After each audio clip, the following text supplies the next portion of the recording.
샬롬, 이동춘 목사입니다. 오늘도 여러분의 삶이 주님의 평안으로 가득하시길 기원하며 하나님의 말씀을 나누겠습니다. 오늘 주시는 말씀은 요한복음 5장 22절에서부터 29절까지의 말씀입니다. 이 말씀 중에 26절과 27절을 읽겠습니다. 아버지께서 자기 속에 생명이 있음같이 아들에게도 생명을 주어 그 속에 있게 하셨고 또 인자됨으로 말미암아 심판하는 권한을 주셨느니라. 아멘. 요한복음 5장 22절로부터 29절 말씀을 본문으로 기독교는 예수님의 말씀에만 순종하는 종교라는 제목으로 말씀을 나누도록 하겠습니다. 예수님께서 38년 된 병자를 안식일에 고쳐주셨다는 이유와 하나님을 아버지라고 했다는 이유로 유대인들은 예수님을 살해 리스트에 올렸습니다. 이에 예수님은 변명이 아닌 사실을 이야기하기 시작하셨습니다. 예수님은 자신이 하나님을 아버지라고 부르는 이유를 밝히셨습니다. 간단합니다. 아들이기 때문입니다. 예수님은 자신이 하나님의 아들이라는 증거로 19절로부터 21절을 말씀하셨습니다.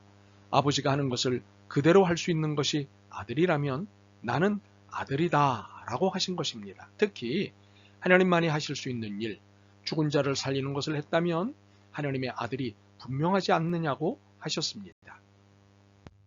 이렇게 19절로부터 21절에서는 예수님 자신이 하나님의 아들이심을 증거하는 설명을 하셨습니다. 그런데 22절부터는 분위기를 바꾸셨습니다.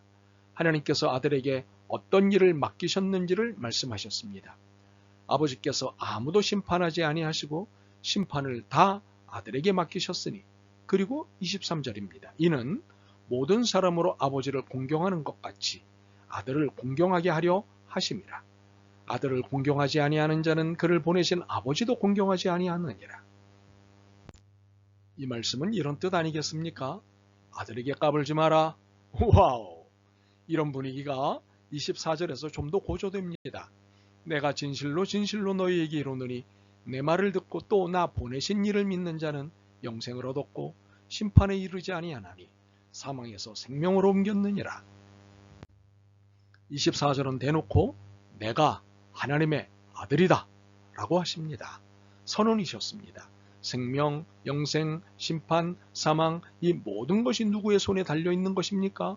하나님 아닙니까? 그런데 이 모든 것을 하나님이 아들에게 넘겨주셨다는 것입니다. 그러니 이는 당당하게 내가 하나님의 아들이다 라고 말씀하신 것입니다. 그러므로 기독교는 유대교가 아닙니다. 물론 유대교도 기독교도 구약성경이 경전입니다. 구약성경은 야훼 하나님을 말씀하고 있습니다. 유대교와 기독교의 하나님은 야훼 하나님입니다. 그러나 유대교는 기독교가 아닙니다. 신약성경을 믿지 않기 때문입니다. 특히 신약성경의 하나님을 믿지 않기 때문입니다. 신약성경의 하나님은 누구입니까? 예수님이십니다. 하나님의 아들이십니다. 이처럼 기독교와 유대교의 결정적인 차이는 하나님의 아들을 믿느냐의 여부에 있습니다. 그러므로 기독교에서 하나님의 아들을 믿는 믿음을 빼면 더 이상 기독교가 아닙니다. 기독교의 절대 믿음인 하나님의 아들 예수 그리스도는 아버지이신 하나님께 어떤 일을 위임받으셨습니다. 첫 번째로는 심판하는 권한을 받으셨습니다. 22절과 27절입니다.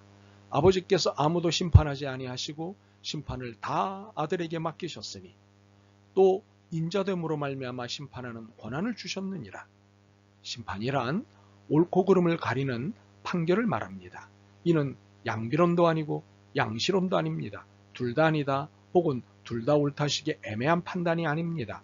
옳은 것과 옳지 않은 것을 분명히 판결을 내리는 것이 심판입니다. 24절과 29절을 볼 때 하나님의 아들이신 예수님에게 부여된 심판의 권한은 생사여탈의 권한입니다. 참으로 어마어마한 권한입니다. 살고 죽는 것이 예수님께 달려있는 것이기 때문입니다. 내 말을 듣고 믿는 자는 영생을 얻고. 두 번째로는 생명 부여의 권한을 받으셨습니다. 25절과 26절입니다. 진실로 진실로 너희에게 이르노니 죽은 자들이 하나님의 아들의 음성을 들을 때가 오나니 곧 이때라. 듣는 자는 살아나리라. 아버지께서 자기 속에 생명이 있음같이 아들에게도 생명을 주어 그 속에 있게 하셨고, 예수님께서 하나님께 부여받은 권한은 죽은 자를 살리는 생명 부여의 권한입니다. 혹시 영생을 살아있는 사람의 영원한 생명 보장으로 이해하신다면 이는 재정립이 필요합니다. 영생은 영원한 생명이 맞지만 살아있는 사람에 대한 생명 연장의 의미가 아닙니다. 영생은 죄로 죽은 우리가 예수님으로 말미암아 생명을 얻게 된 생명입니다. 죄인이란 살아있으나 죽은 것입니다. 죄 가운데 있다는 것은 살아있는 것이 아닙니다. 죽은 것입니다. 영적 사망입니다. 이를 24절에서 이해할 수 있습니다. 내가 진실로 너희에게 이르노니 내 말을 듣고 또 나 보내신 이를 믿는 자는 영생을 얻었고 심판에 이르지 아니하나니 사망에서 생명으로 옮겼느니라. 그러므로 살아있으나 죽은 것이니 육적 사망이 아닌 영적 사망입니다. 특히 그리스도와의 관계에 있어 죽은 것이기 때문에 영적 사망입니다.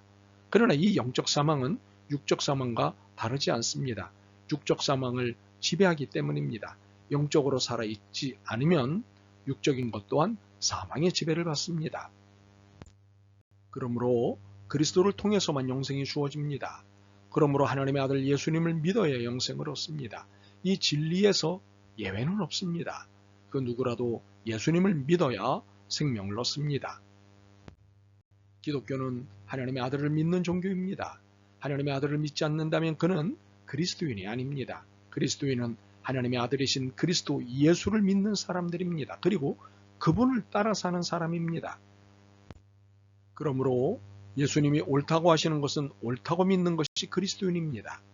예수님이 옳지 않다고 하시는 것은 옳지 않다고 믿는 것이 그리스도인입니다.